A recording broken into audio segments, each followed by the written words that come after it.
بادل جو مسخر ہے زمین و آسمان کے مابین، ان میں سے ہر ایک نشانی ہے پہچان۔ ہیروئن کا کاروبار کرنے والے، منشیات کا کاروبار کرنے والے، ہٹلر نے اگر خودکشی نہ کی ہوتی تو آپ اگر فورسپ سے لے کر اس کا ایک ایک رواں نکالتے اور اس کے مسلز کا بھی ایک ایک جو ہے علیحدہ کر دیتے تو کیا اس کے جرائم کی سزا ہو جائے؟ پورا یورپ برباد ہوا ہے، تباہ ہوا، خود اس کا ملک جو ہے وہ سب سے زیادہ تباہی کا جو ہے وہ نشانہ بنا، ہزاروں لاکھوں انسانوں کو گمراہی کی طرف دھکیل دی۔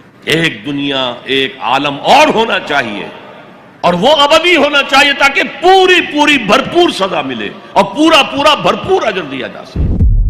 کہ سب سے پہلے ایمان باللہ وہ کلیتاً فطرت پر ہے۔ اسی لیے کانٹ نے یہ ثابت کیا، ایک کریٹیک آف پیور ریزن اس کی کتاب، جس نے ہنگامہ پیدا کر دیا تھا پورے یورپ میں۔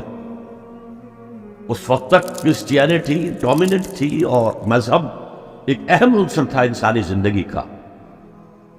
اس نے کہا اللہ کے وجود کے لیے جتنے منطقی دلیلیں دی گئی ہیں سب غلط ہیں، میں سب کو کاٹ کر دکھاتا ہوں۔ جیسے ہم کہتے ہیں لوہے کو لوہا کاٹتا ہے، منطق نے منطق کو کاٹ دیا۔ There is no logical reason to prove the existence of God. A critique of pure reason، میں نے کہا تھا pure reason، عقل خالص جو فطرت سے رہنمائی نہیں لے رہی۔ وہ فلسفہ جو ہے اس کی منزل کیا ہے، گنوسٹسزم یا اسکیپٹسزم، لا ادریت یا ارتیاحیت۔ پھر اس نے ایک کتاب لکھی بعد میں، کریٹیک آف پریکٹیکل ریزن۔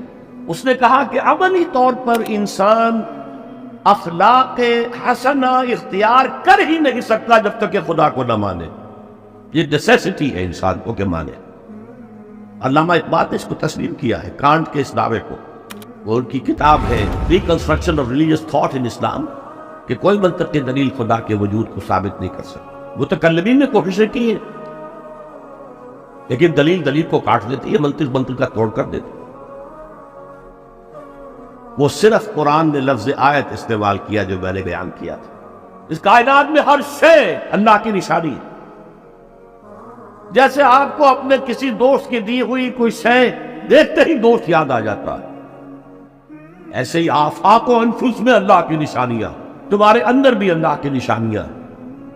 ذرا توجہ کرو، آفاق کو دیکھو، کھول آنکھ، فلک دیکھ، زمین دیکھ، فضا دیکھ۔ افلا ينظرون الى الابل كيف خلقت والى السماء كيف رفعت والى الجبال كيف نصبت والى الارض كيف سطحت فذكر انما انت مذکر۔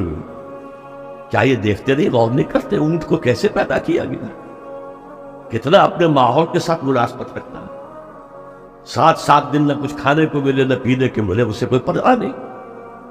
اس صحرا نقو صحرا کا جہاز، وہ دیکھتے نہیں آسمان کیسے بلند کر دیا گیا، دیکھتے نہیں پہاڑ کیسے گاڑ دیے گئے، دیکھتے نہیں زمین کیسے پھیلا دی گئی۔ اے نبی آپ یاد دہانی کرائیے، یہ نشانیوں کی طرف متوجہ کر دیجئے، آپ سوائے یاد دہانی کرانے والے کے اور کچھ نہیں ہے۔ آپ کے آپ میں اختیار نہیں ہے کہ آپ اللہ کو منوا لیں، یہ تو تمہارے اندر سے فطرت سے ابھر کر گواہی آئے۔ یقیناً آسمان اور زمین کی تخلیق میں، رات اور دن کے الٹ پھیر میں، اس کشتی یا جہاز میں کہ جو ایسا سامان لے کر چل رہی ہوتی ہے جو لوگوں کو نفع پہنچاتی، اور وہ جو اللہ نے آسمان میں سے پانی اتارا اور اس سے زمین کو اس کی موت کے بعد زندہ کر دیا، اور زمین میں پھیلا دی ہر طرح کے جاندار، اور یہ ہواؤں کا چلنا، اور یہ بادل جو مسخر ہے زمین و آسمان کے مابین، ان میں سے ہر ایک نشانی ہے پہچانو۔ کیا مطلب؟ تم نے کسی مصور کی تصویر دیکھی، تعریف تصویر کی کرتے ہو یا مصور کی کرتے ہو؟ مصور کا کمال ہے، تصویر میں کیا ہے؟ ہاں وہ اپنے منہ سے بول رہی ہے، اپنی زبان آن سے اپنے بنانے اپنے مصور کی تعریف کر رہی، تو کائنات کا ذرہ ذرہ اللہ تعالیٰ کی نشانیوں پر ہے۔ یہ جو سبز درختوں کے پتے ہیں، ایک نگاہ ہوشیار جو کہ ان کی حقیقت کو پہچان سکے، اس کے نزدیک ہر پتا معرفت کردگار کا ایک بہت بڑا دفتر ہے۔ اور آج ہمیں معلوم ہے ہر پتا ایک فیکٹری ہے، فوٹو سنتھسس کا عمل اس میں ہو رہا ہے۔ شیخ علی حجویری رحمت اللہ علیہ، جنہیں داتا گنج بخش کہا جاتا ہے، اگرچہ یہ لفظ نہیں کہنا چاہیے، انہوں نے کتاب کا نام کیا رکھا؟ کشف المحجوب، جو پردے میں آیا ہوا ہے، اوٹ میں آیا ہوا ہے، اسے کھولنا۔ تم اوٹ میں ہو، تمہارے اندر موجود ہے اللہ کی معرفت، البتہ اس کا ایک نتیجہ یہ نکلنا چاہیے اب تمہارے لیے محبوب ترین ہستی اللہ ہو جائے۔ لوگوں میں وہ بھی ہے جو اللہ کے سوا کوئی مد مقابل کھڑ لیتے ہیں، پکڑ لیتے ہیں، اور ان سے وہ محبت کرنے لگتے ہیں جو اللہ سے کرنی چاہیے۔ اپنے نفس کو معبود بنایا ہوا ہے، دولت کو معبود بنایا ہوا ہے، دولت پرست، سرپرست، نفس پرست، وطن کو معبود بنا لیا ہے، وطن پرست، قوم کو معبود بنا لیا ہے، قوم پرست، بہت چھلانگ لگائی تو انسان پرست یا انسان دوست، ہیومنزم، اور اس کو پوج رہے ہیں، اس کے لیے بھاگ دوڑ کر رہے ہیں۔ وَمِنَ النَّاسِ مَن يَتَّخِذُ مِن دُونِ اللَّهِ أَندَادًا يُحِبُّونَهُمْ كَحُبِّ اللَّهِ وَالَّذِينَ آمَنُوا أَشَدُّ حُبًّا لِلَّهِ، جو اللہ کو مان لیتے ہیں اور پہچان لیتے ہیں، ان کی شدید ترین محبت اللہ کے ساتھ ہے۔ عقل نے فیصلہ کیا یہاں کوئی شے بے مقصد نہیں، نتیجہ خیز۔ فطرت کہتی ہے نیکی نیکی ہے، بدی بدی ہے، اور ہونا تو یہ چاہیے کہ نیکی کا صلہ نیک ملے، اچھا ملے، بدی کا صلہ برا ملے، عقل کہتی۔ لیکن دنیا میں ہم دیکھتے ہیں کہ نیکوکار حلال کھانے والے بمشکل سوکھی روٹی کھا سکتے، استثناءات ہیں، لیکن عام معاملہ تو یہی۔ حرام خور، دھوکہ دینے والے، سودی کاروبار کرنے والے، ہیروئن کا کاروبار کرنے والے، منشیات کا کاروبار کرنے والے، انسان کے صفری جنسی جذبات کو بھڑکا کر آمدنی حاصل کرنے والے وہ عیش کر رہے ہیں۔ تو اصول تو یہ ہے کہ گندم از گندم پہ رویت، جو سے جو، گندم سے گندم اگنی چاہیے، جو سے جو اگنا چاہیے۔ یہ کیا ہو رہا ہے یہاں؟ نیکوکاروں کو کیا ملا؟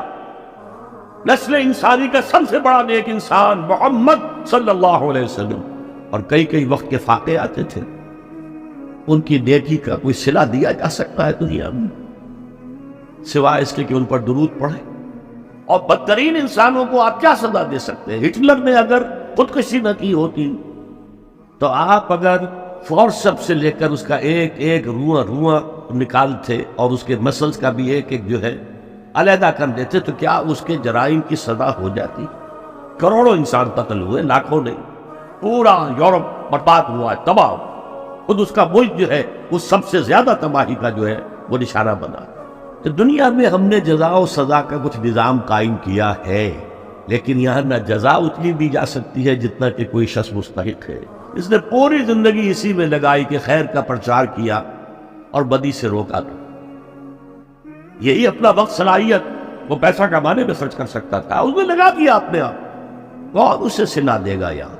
اور کیا صلہ ہوگا اس میں؟ اور جن لوگوں نے لوگوں کو گمراہ کیا، شیطان کے چہرے بن گئے، ہزاروں لاکھوں انسانوں کو گمراہی کی طرف دھکیل دیا، ان کو یہاں کیا سزا دی جا سکتی؟ لہذا ثابت ہوا یہ دنیا نامکمل، ایک دنیا، ایک عالم اور ہونا چاہیے، اور وہ عملی ہونا چاہیے تاکہ پوری پوری بھرپور سزا ملے اور پورا پورا بھرپور اجر دیا جا سکے۔ یہ ہے منطق اور عقل کا تقاضا۔ خیر و شر، یہ فطرت، خیر خیر ہے، شر شر۔ آج کل کی دنیا میں تو کہہ دیا جاتا ہے nothing is good or bad, only thinking makes it so۔ نہیں، نیکی نیکی ہے، بدی بدی ہے، اور انسان فطری طور پر جانتا ہے کہ یہ نیکی ہے، یہ بدی۔ یہ مورل لا ہے، میں نے کانٹ کا حوالہ دیا، دی مورل لا ود ان، ہمارے اندر ہے۔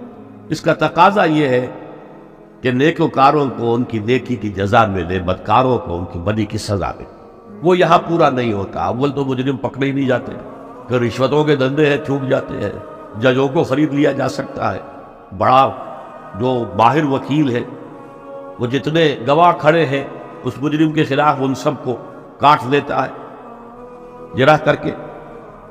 تو اس اعتبار سے لیکن جو مسلمان ہے اس کے لیے تو پھر معیار ہو گیا ہے کتاب و سنت۔ اس کسوٹی پر ہر چیز کو پرکھیے. اگر اس کے خلاف کوئی بات ذہن میں آ رہی ہے تو اسے وسوسہ شیطانی سمجھیے، لاہور پڑھیے، اس کو جھٹک دیجیے، اسے زبان پر بھی نہ لائیے. اس لیے کہ جب تک وسوسے کو آپ زبان پر لا کر بیان نہیں کرتے کوئی گرفت نہیں ہے. اس لیے کہ شیطان کو یہ اختیار اللہ نے دے رکھا ہے. الذی یوسوس فی صدور الناس، وسوسہ اندازی وہ کرتا ہے، لیکن یہ کہ آپ اس کے وسوسے کو قبول کرتے یا نہیں کرتے یہ آپ کا اختیار ہے. تو اس اعتبار سے وہ عقل جو فطرت سے آزاد ہو گئی ہو وہ در حقیقت گمراہی کی طرف تو لے کر جائے گی. میں نے تو آپ کو بتایا ہے کہ اگر فطرت کی رہنمائی نہیں ہے تو عقل جو ہے، جو فلسفہ خالص ہے، عقل خالص، وہ تو سکیپٹسزم اور ایگنوسٹسزم یہ اس کی فطری منزل ہے، لاجیکل.